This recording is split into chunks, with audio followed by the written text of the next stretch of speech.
Bismillahirrahmanirrahim. Assalamualaikum warahmatullahi wabarakatuh.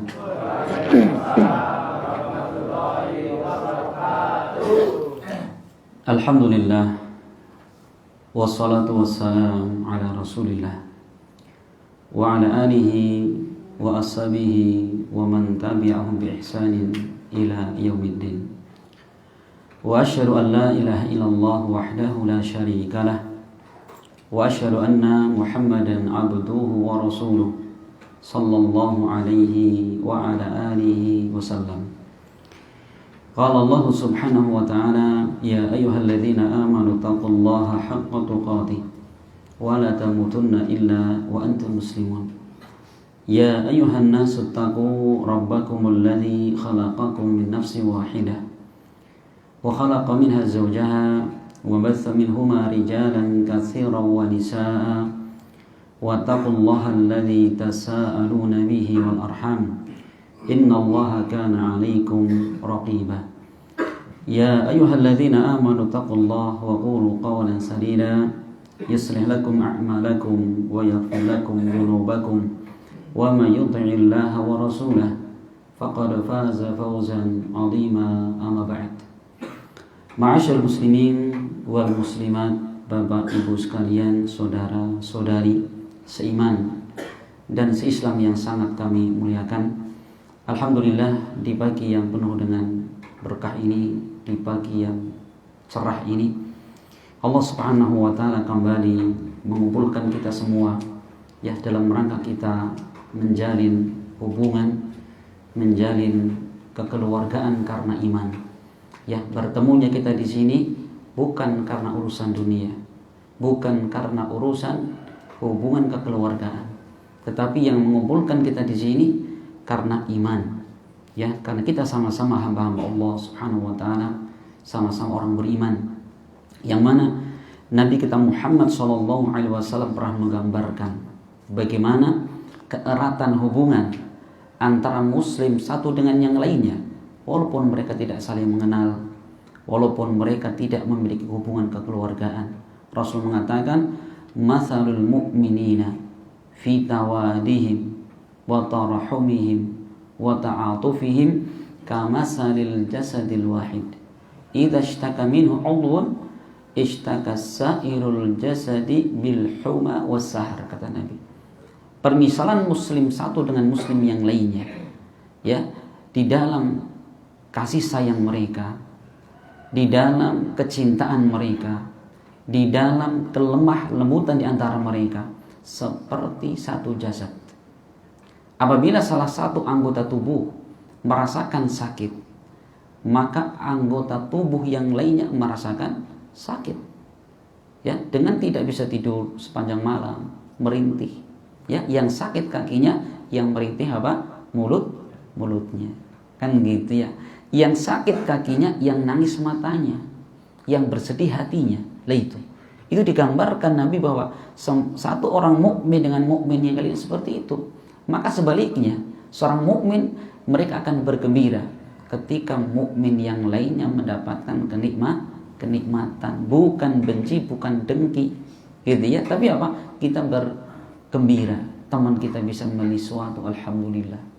Itu adalah apa? Bukti sempurnanya iman, gitu ya. Makanya kalau kita sama-sama kerja, misalkan ini sudah bisa beli motor, saya belum, panas. Nanti teman kerjanya bisa beli mobil baru, meriang seminggu.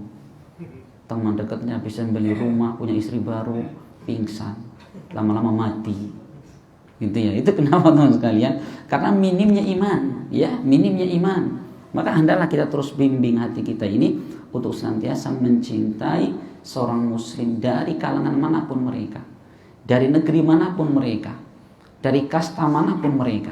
Jika mereka mukmin, mereka adalah saudara kita seiman, gitu ya. Mereka saudara beriman. Kenapa? Setiap hari kita berdoa kepada Allah, ya apa tidak?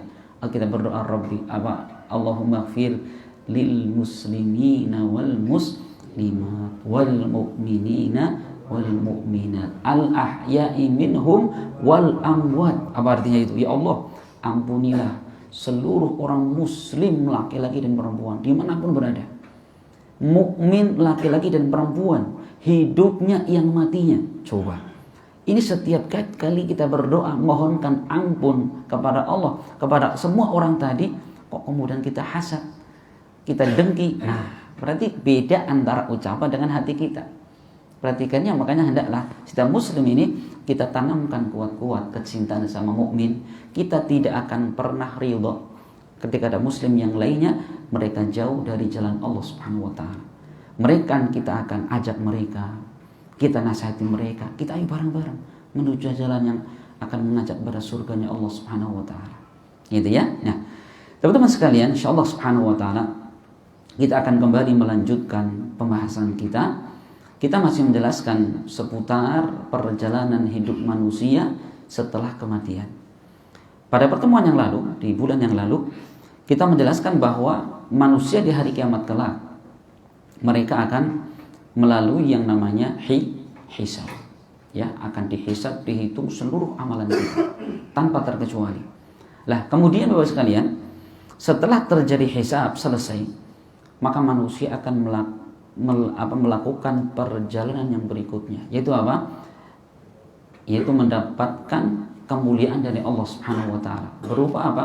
Berupa telaganya Nabi. Yang diistilahkan Nabi dengan haud. Apa itu haud? Ini bahasa Arab. Kalau kita terjemahkan Indonesianya, haud itu adalah telaga. Karena di dalam bahasa Arab, haud itu maknanya adalah majma'ul ma, itu kumpulan air yang banyak sekali. Dan apa itu haud? Ternyata haud itu adalah telaga ya yang Allah Subhanahu wa taala sediakan untuk para nabi.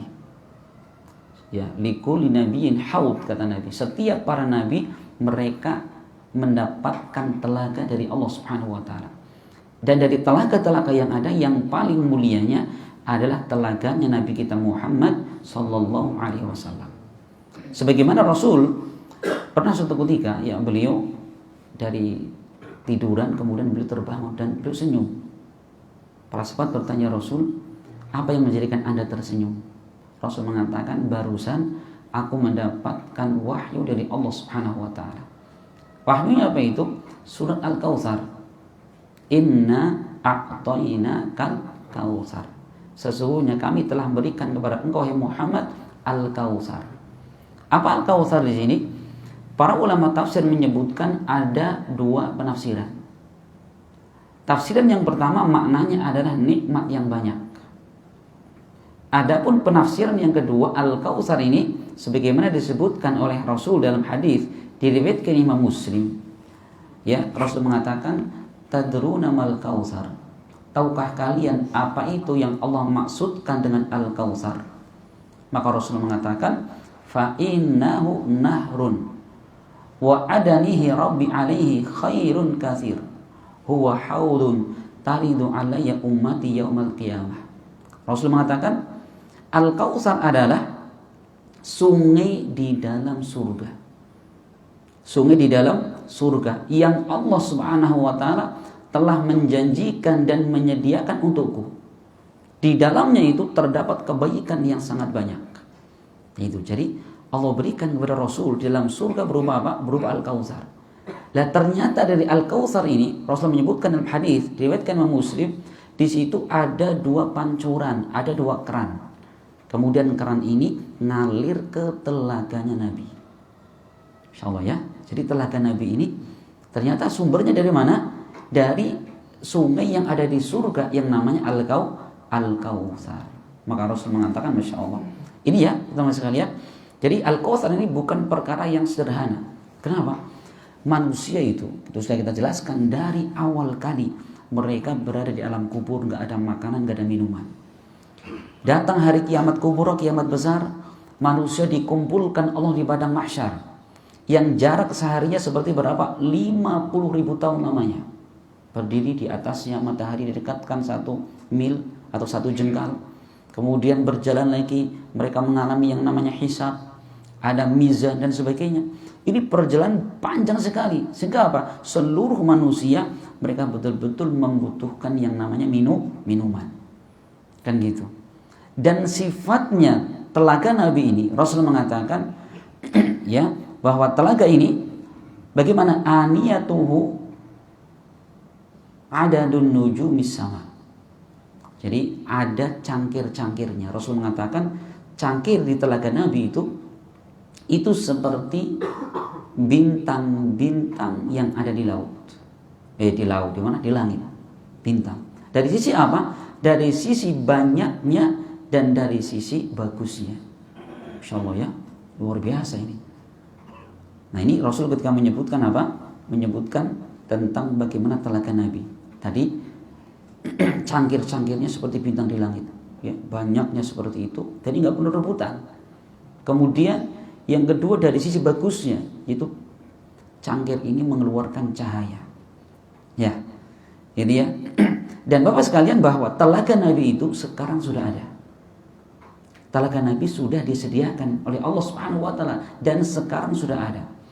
Sebagaimana Rasul sallallahu alaihi wasallam dalam hadis diriwayatkan Bukhari Muslim, beliau pernah mengatakan inni faradalakum 'alal haud wa ana syahidun 'alaikum inni wallahi la anduru ila haudil ana. Rasul mengatakan, sesungguhnya aku akan mendahului kalian di dalam telagaku nanti. Rasul duluan ke sana, ke telaga. Ya. Wa ana syahidun 'alaikum, dan nanti aku yang menjadi saksi atas kalian. Jadi nanti akan orang berhak atau tidaknya minum dari telaga Nabi tergantung persaksian Nabi. Jika Nabi mengatakan masuk maka silahkan minum, kalau tidak maka tidak. Ya, dan Rasul mengatakan inni wallahi la andur ila haudil ana, dan demi Allah aku ini sekarang sedang melihat telagaku. Ya, tentunya Rasul mendapatkan apa itu dari Allah Subhanahu wa taala. Allah mudahkan beliau bisa melihat sesuatu yang kebanyakan manusia tidak melihat. Ini bukan maknanya Rasul tahu perkara gaib, tidak. Cuma apa? Allah menampakkan kepada beliau. Gitu ya. Berarti ini sekali lagi telaga Nabi itu sudah ada. Kemudian bagaimana telaga Nabi itu? Ya, Rasul menyebutkan dalam hadis diriwayatkan Bukhari Muslim, datang dari sahabat Abu Dzar Al-Ghifari. Rasul ketika menyebutkan telaga beliau, bagaimana airnya?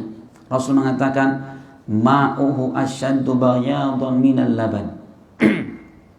Bahwa air dari telaga Nabi warnanya lebih putih dari warna susu. Dalam hadis lain disebutkan yaitu abyad minal warik, lebih putih dari perak. Ada dua lafaz hadis, lebih putih dari susu. Ada hadis lain mengatakan lebih putih dari apa tadi? Perak. Warnanya putih. Insyaallah ya. Kemudian bagaimana rasanya itu? Rasul mengatakan dan rasanya ahla minal asal, lebih manis daripada madu. Ini air apa ini? Bagaimana aromanya? Warihuhu atyab minal misk. Aromanya itu lebih harum, lebih enak daripada misik.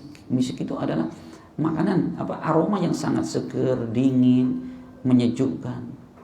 Bukan hanya itu, dalam hadis yang lain Rasul mengatakan wa man yashrab minhu syurbatan lam yatba' ba'dahu abadan. Siapa yang minum sekali teguk dari telaga Nabi, maka dia tidak akan pernah merasakan haus untuk selama-lamanya. Insyaallah, perhatikan. Ya, sebelum dia minum dari telaga Nabi itu, dia haus sekali.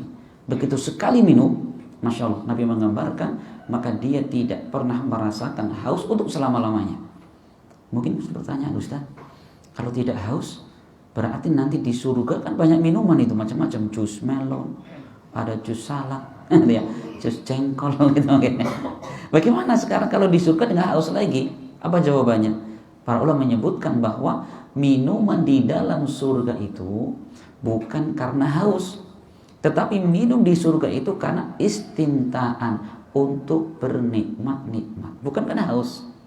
Seperti ya kita hujan terus, hujan terus, Bu, minum apa? Kopi kan gitu ya, minum kopi. Pak, Apa dingin-dingin haus? Ya haus. Cuman apa? Pengen menikmati secangkir kopi bersama istri sing anyar.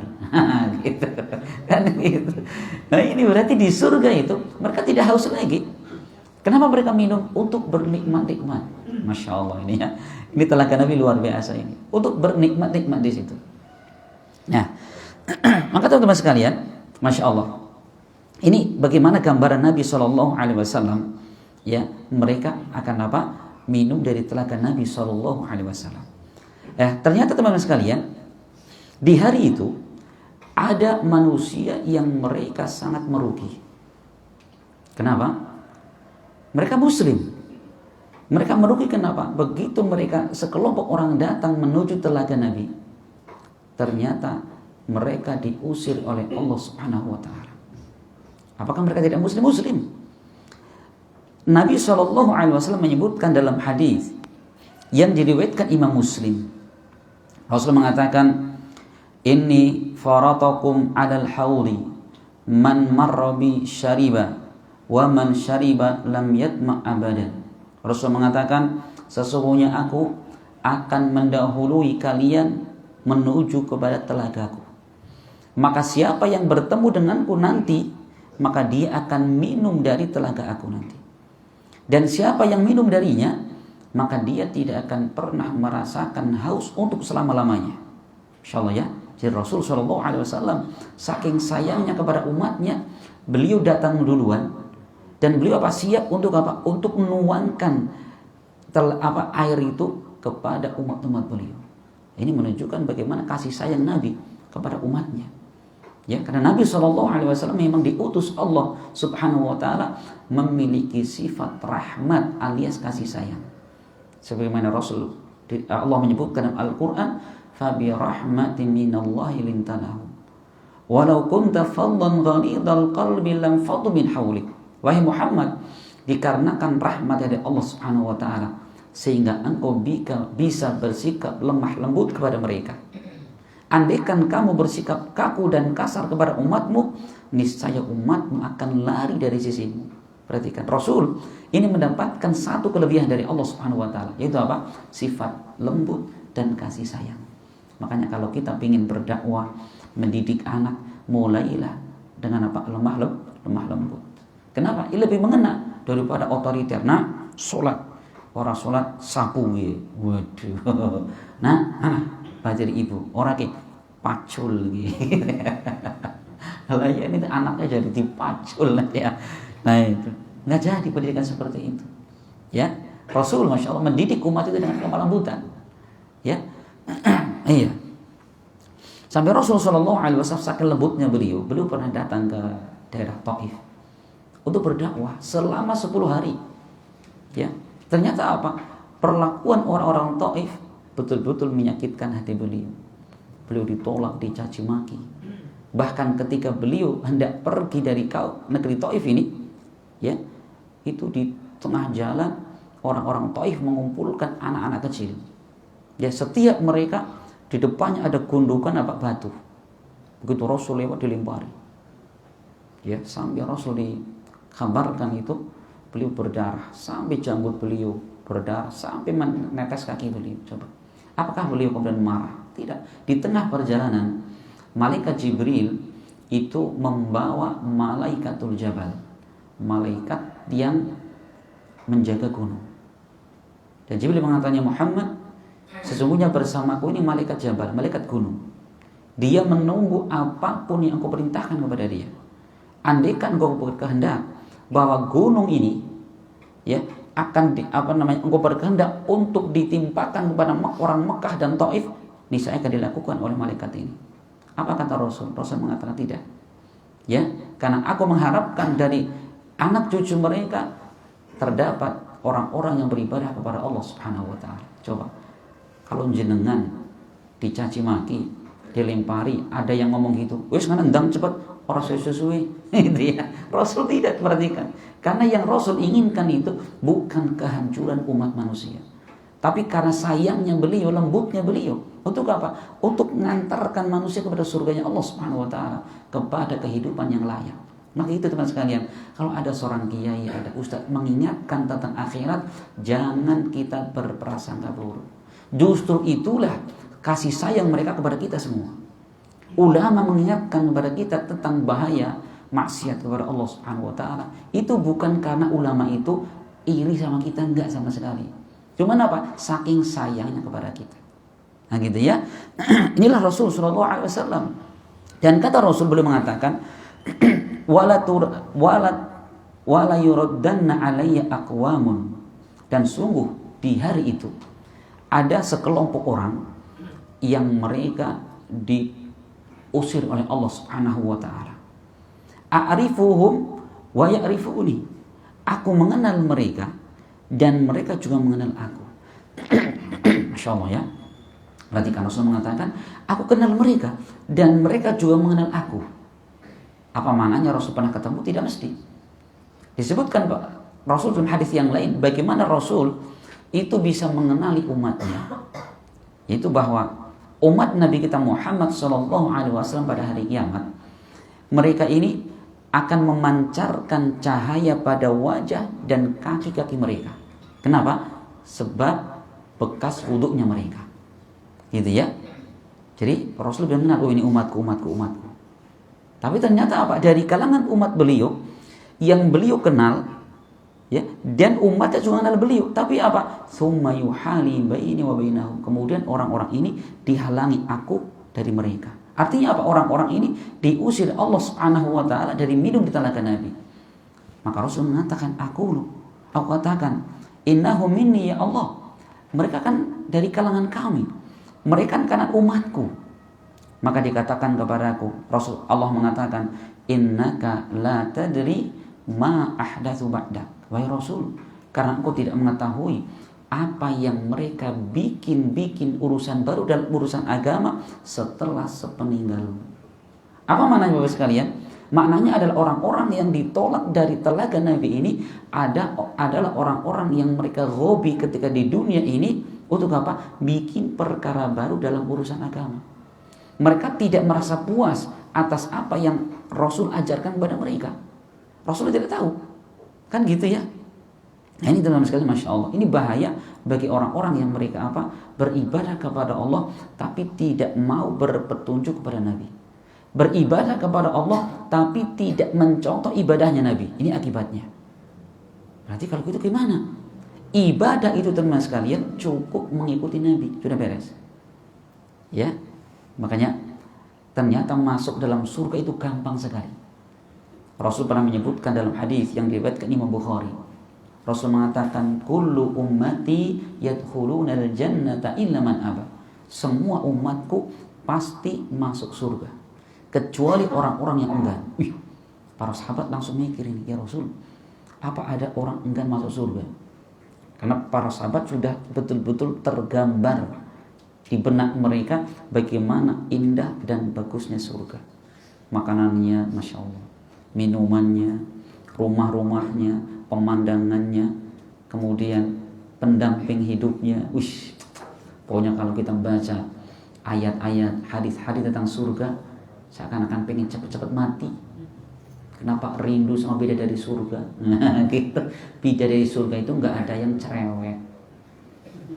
Ya coba istrinya jenengan ayu banget tapi cerewetnya luar biasa. Gitu ya, gitu kan? Ada. Bidadari surga itu nggak ada yang pelit. Tuh, kadang-kadang istri, Masya Allah, cantik, pinter, pelit pula. Gitu ya, Masya Allah. Kadang-kadang cantik, begitu ngentut seru banget. Bidadari surga nggak ada mereka kentut, ya, nggak mengeluarkan keringat yang keluar ada harum. Nah, kan gitu. Sahabat mengatakan, ya Rasulullah, wa ma ya Rasul, siapa itu orang yang enggan masuk surga? Maka Rasul mengatakan, Masya Allah, ucapannya luar biasa. Man ata'ani dakhalal jannah wa man asani faqad aba. Siapa yang mentaatiku, maka dia akan masuk surga. Dan siapa yang bermaksiat kepadaku, dialah orang-orang yang enggan masuk dalam surga. Ternyata porosnya di situ. Ikut Nabi surga tempatnya, bermaksiat kepada Nabi, itulah orang-orang yang enggan. Dalam hadis yang lain Rasul mengatakan, dakhalan nar, dialah orang-orang yang akan masuk dalam neraka. Maka satu kuncinya mengikuti Nabi. Nah ternyata teman-teman sekalian bahwa orang-orang yang mereka tidak merasa puas ketika beribadah kepada Allah, mereka tidak mau mengatakan sholat subuh berapa mas? 2 rakaat gitu. Ini kadang-kadang ada orang nggak puas itu. Sholat subuh masa cuma 2 rakaat. Tadi malam boro-boro sholat malam, subuhan betelah, gitu ya, 5:30 beketangi. Gitu. Akhirnya apa? Sholat subuh lah, saya nambah 3 rakaat. Masa subuh 2 rakaat lah, angel temen telu sisa pin ganjil. Saya bertanya apa sekali, mungkin Allah terima subuhan 3 rakaat? Kan lebih apik, lebih apik gitu ya? Tidak mesti. Ibadah sholat itu sudah ditentukan waktu dan jumlahnya. Subuhan 3 rakaat, nggak Allah terima. Kan gitu. Ada lagi orang pengen simpel, Pak kemana Pak? Arab haji wo. Haji wo umroh, seluruh sisan kayak. Dan bulannya orang pas. Ya ben bulan Dzulhijjah ya keramenan. Berarti apa? Bulan Ramadan hajian. Tawaf dewe, wukuf dewe gitu. Bukan ke Mekah, nang Jakarta.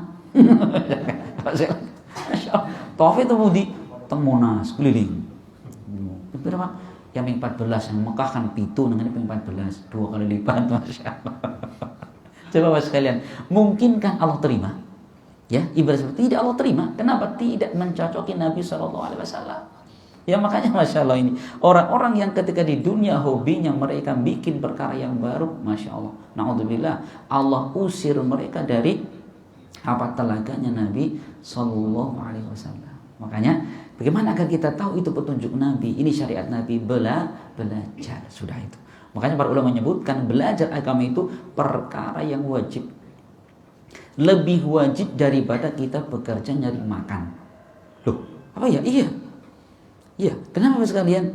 Ya, kita bekerja untuk nyari makan itu adalah untuk menghidupi badan kita. Sedangkan ilmu agama ini adalah untuk menghidupkan hati dan iman kita. Makanya Imam Ahmad bin Hanbal pernah mengatakan, hajatuna ilal ilmi asyaddu min hajatina ila syarabi wa ta'am. Butuhnya kita terhadap ilmu agama ini melebihi terhadap butuhnya kita kepada makan dan minum. Kenapa alasannya? 1, makan dan minum sehari semalam cukup mungkin 3 kali lah. Kalau lagi semangat 4 kali lah. Tambah mie ayam jam 12 malam. Nasi goreng malam-malam sudah. Kan gitu. Kalau lebih daripada itu ya insya Allah nggak beres orang ini. Itu ya perlu diperbaiki pola hidupnya kan gitu. Yang pertama. Yang kedua, ya kebutuhan kita kepada ilmu agama dalam setiap waktu, setiap detik butuh ilmu agama. Ya mohon maaf ya, seorang suami mendekati istri ada ilmunya. Jangan asal selonong boy. Ya kan gitu. Rasul mengatakan orang kalau berhubungan dengan istrinya tidak melakukan adab-adabnya, bahaya itu. Bisa-bisa kenapa? Setan ikut campur di situ. Jenengan ditumpangi setan. Kan gitu. Maka Rasul mengatakan, apabila salah seorang di antara kalian mendatangi istrinya dan dia membaca doa, gimana doanya Pak? Kulahan lain Pak Ustaz. Bismillahi Allahumma jannibna syaitan wa jannibna syaitan ma razaqtana. Kan gitu ya, Allah jauhkan kami dari setan dan jauhkan setan dari anak keturunan kami, dari hasil hubungan ini. Kan gitu. Nah, Rasul mengatakan barang siapa mau menghubungi istrinya, membaca doa ini ketika anak terlahir, maka setan tidak akan mampu untuk apa? Menggelincir dan menyesatkan anak tadi, enggak mengganggu anak tadi. Kan gitu. Ketika kita makan, perlu ilmu apa? Baca bismillah. Ya, baca bismillah di antaranya. Kenapa teman-teman sekalian? Karena kalau kita makan tanpa baca bismillah, ternyata setan ikut menikmati makanan kita. Makanya disebutkan dalam riwayat, ketika kita mau makan baca bismillah, maka setan mengatakan, aduh, hari ini kita tidak punya makanan. Seorang masuk rumah baca bismillah, setan mengatakan, aduh, hari ini kita tidak punya tempat tinggal. Maksudnya apa? Gak bisa masuk ke rumah tadi. Kenapa? Sudah dihalangi oleh penghuni rumah tadi.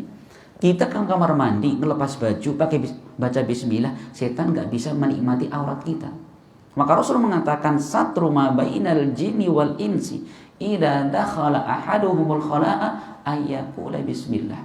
yang melindungi, yang menutupi pandangan jin dengan aurat kita ketika kita masuk WC adalah apa? Kita baca bismillah. Jadi kalau kita melepas baju baca bismillah, setan jin nggak bisa melihat aurat kita. Itu ilmu semua. Lah selama ini jenengan lah mau kelampi lepas plus gitu ya. Ya ditonton kalau cewek-cewek jin. Jenengan kayak gue ya. Berarti kan bismillah itu teman-teman sekalian. Makan jadi apa enggak berkah, kenapa dibantu oleh setan? Hubungan suami istri enggak berkah, kenapa dibantu setan? Masuk rumah kenapa terjadi huru hara, sering terjadi piring terbang, ya gempa lokal. Kenapa sekalian? Karena itu ternyata di rumah kita banyak setannya. Kan gitu. Nah ini teman-teman sekalian, masuk rumah bismillah. Mau minum bismillah, makan bismillah. Masya Allah. Lisan kita senantiasa bismillah dalam segala keadaan. Sehingga apa? Setan nggak ada kesempatan untuk mengganggu kita dan keluarga kita. Ya, jangan salah teman-teman sekalian bahwa di antara propaganda iblis, ya itu adalah apa? Bikin keluarga yang carut marut. Sampai Rasul pernah menyebutkan, Inna iblisa walla'a arsyahu 'alal ma'. Sesungguhnya iblis mereka meletakkan singgasananya di atas air. Tsumma yab'atsu sarayahu. Kemudian iblis ini akan mengirimkan seluruh bala tentaranya. Untuk apa? Untuk menyesatkan manusia. Ya. Wa adnaha manzilatan a'dhabuhum fitnatan. Rasul mengatakan, dan setan yang paling dekat kedudukannya dengan iblis adalah setan yang paling banyak merusak umat manusia. Ya perhatikan. Jadi setan itu bertingkat-tingkat kedudukannya. Ya, seperti manusia. Siapa yang paling dekat dengan raja, dengan presiden, orang paling punya keutamaan. Iblis juga sama. Punya pasukan yang namanya setan. Yang paling dekat dengan iblis siapa tadi? Adalah setan yang paling banyak merusak manusia. Maka setan ini datang. Wahai Bang Iblis, hari ini saya berhasil menjadikan orang ini mencuri. Apa kata iblis? Masana'ta syai'an, kamu belum melakukan apa-apa. Wih, diremehkan. Bang Iblis, hari ini saya berhasil. Orang ini bisa mabuk. Masana'ta syai'an, nggak ada apa-apanya. Giliran datang iblis, setan. Bang Iblis, hari ini ma taraktu syai'an, aku tidak meninggalkan sesuatu. Hatta faraktu, ya sampai aku memisahkan antara suami dengan istrinya. Sini kamu. Kata iblis, kamu sini. Dan iblis mengatakan, nikmat anta, sebaik-baik setan ya kamu itu. Dapat jempol 5 dari iblis tadi. Iblis yang seperti setan seperti apa itu? Setan yang bisa memisahkan antara suami dan istrinya. Kenapa teman-teman sekalian? Bukan sekedar perceraian saja, namun dari perceraian ini dampaknya luar biasa. Apa dampaknya? Anak yang tadinya bareng-bareng didik, begitu bapak ibunya pisah, jadi anak gelandangan kan gitu. Nggak dapat perhatian. Kadang-kadang apalagi orang nggak paham agama, datang ke ibunya jelek-jelekin bapaknya. Datang ke bapaknya jelek-jelekin ibunya. Jadi dalam benak pikiran anaknya, bapak ibunya orang jelek kan gitu. Akhirnya apa? Nyari di jalan, jadi pangrok gitu ya. Begitu, Masya Allah ini. Tadinya usaha dirintis bareng-bareng, karena terjadi perceraian akhirnya apa? Carut marut usahanya, gulung tikar. Suami galau, istri galau. Akhirnya apa? Cari pelampiasan di luar. Masya Allah. Anak jadi korban, usaha jadi korban, suami jadi tukang maksiat, istri jadi tukang maksiat. Masya Allah. Bukan hanya satu pihak, tapi banyak pihak yang apa? Akhirnya terjadi permusuhan di sini. Kadang-kadang keluarga ikut-ikutan, besan sama ikut-ikutan saling berantem. Masya Allah. Setan berhasil. Maka bapak sekalian perhatikan ya. Ini termasuk di antara tipu daya syaitan ketika mereka menghancurkan kehidupan umat manusia. Nah maka teman-teman sekalian, Masya Allah ya, kita kembali kepada pembahasan masalah telaga Nabi, bahwa ada sebagian manusia dari umat Muhammad SAW yang mereka justru dijauhkan dari telaga Nabi. Apa sebabnya? Karena mereka hobinya adalah apa? Membikin perkara-perkara yang baru dalam urusan agama. Maka jangan pernah ya kita mengamalkan sesuatu yang kita tidak tahu ilmunya, yang kita tidak tahu apakah itu Allah perintahkan atau Nabi perintahkan. Jangan. Ya kita harus pastikan apa yang kita kerjakan itu memang dicontohkan Allah dan Rasulnya.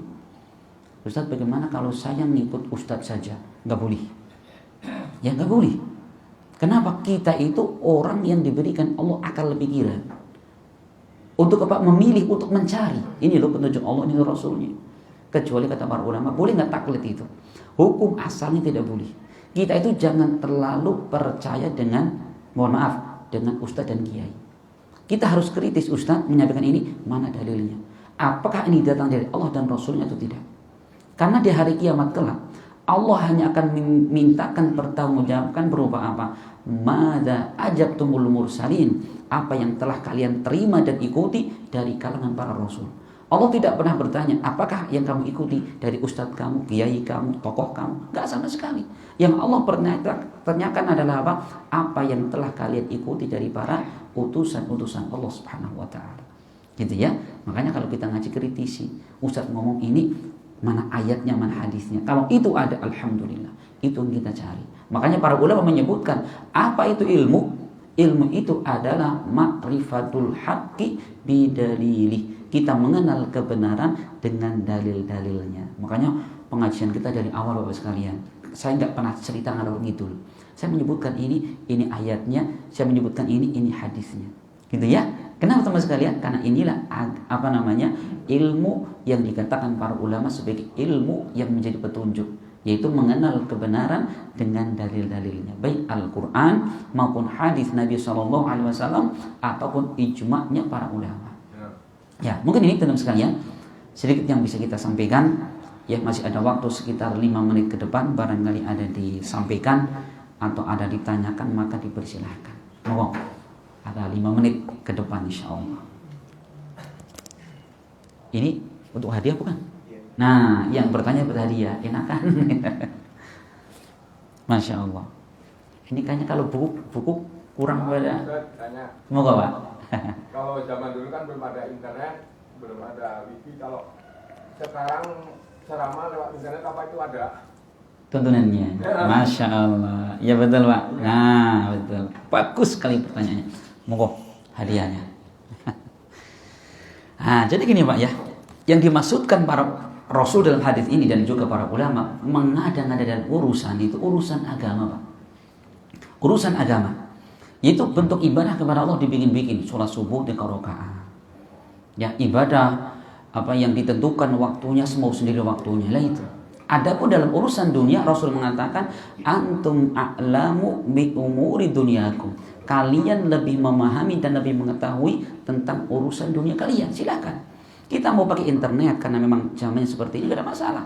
Dakwah lewat video, bahkan kata para ulama itu termasuk cara berdakwah yang paling efektif. Kenapa? Orang untuk datang ke masjid hadir pengajian banyak orang sibuk, tapi kadang-kadang nggak sengaja lihat HP. Ada ceramah tentang apa? Dahsyatnya neraka. Ada ceramah tentang bagaimana indahnya surga. Ada ceramah bagaimana agama yang benar kan gitu. Akhirnya apa? Orang dapat hidayah dari situ. Itu termasuk perkara yang baik Bapak sekalian. Termasuk di situ seperti apa? Seperti azan pakai mikrofon kan gitu ya. Zaman Nabi nggak ada. Iya, karena gini Bapak sekalian. Perkara yang baru itu satu, kalau di zaman Nabi itu dibutuhkan. Kemudian tetapi di zaman Nabi tidak ada penghalang dan beliau tidak melakukan. Perhatikan, yang pertama dibutuhkan. Rasul butuh sebenarnya. Yang kedua, tidak ada penghalang. Ya. Maka siapa yang melakukan setelah itu, ya, itu termasuk perkara yang mengada-ngadakan dalam urusan agama yang tidak boleh tadi. Contoh ya. Sekarang seorang di zaman Nabi butuh nggak misalkan? Apa misalkan? AC. Nah, jangan ini di zaman Nabi itu Rasul membutuhkan.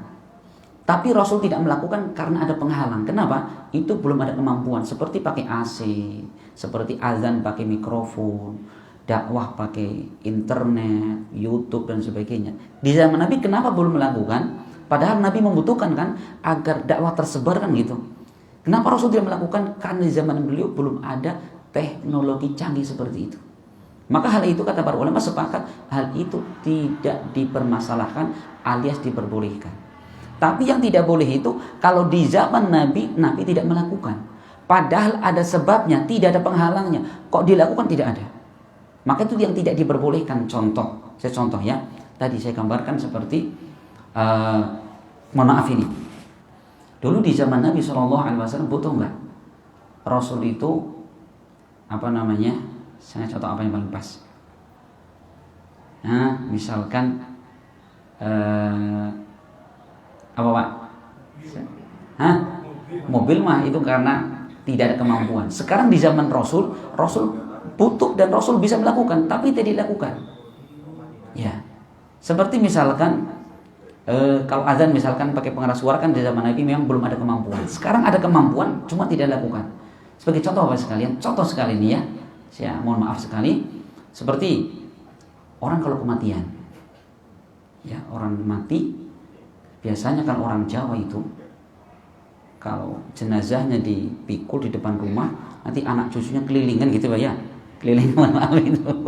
Kira-kira di zaman Nabi butuh nggak seperti itu? Agar apa? Agar si mayit ini diampunikan dosanya. Butuh.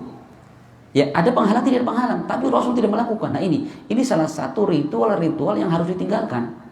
Rasul tidak melakukan, tidak ada penghalang, Rasul membutuhkan, tapi di zaman Nabi tidak melakukan. Nah, ini contoh perkara-perkara yang harusnya tidak kita kerjakan. Nah gitu ya. Jadi kalau perkara yang di zaman Nabi tidak dilakukan karena memang tidak ada kemampuan, maka tidak apa-apa. Di zaman Nabi dulu nggak ada mushaf Al-Quran itu bentuknya seperti ini. Kenapa? Masih lembar-lembaran. Ada di pelepah kurma, ada di tulang-tulang, di batu-batu. Mulai dibukukan itu di masa Abu Bakar, di masa Umar, dan dibukukan betul-betul di masa Utsman bin Affan. Dan para sahabat sepakat itu bukan perkara yang baru. Kenapa? Karena di zaman Nabi belum dibutuhkan. Di masa Utsman bin Affan banyak para penghafal Al-Quran yang apa? Yang terbunuh dalam satu peperangan. Ini kalau para penghafal Al-Quran meninggal semua, Al-Quran bisa hilang. Akhirnya Utsman bin Affan berinisiatif untuk mengumpulkan Al-Quran dalam sebuah mushaf yang dinamakan Mushaf Utsmani. Gitu ya. Wallahu a'lam bishawab. Moga Pak, satu lagi.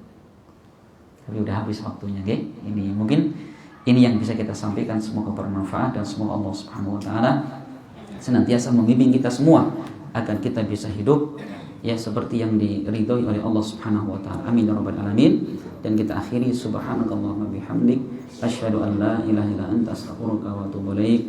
Assalamualaikum warahmatullahi wabarakatuh.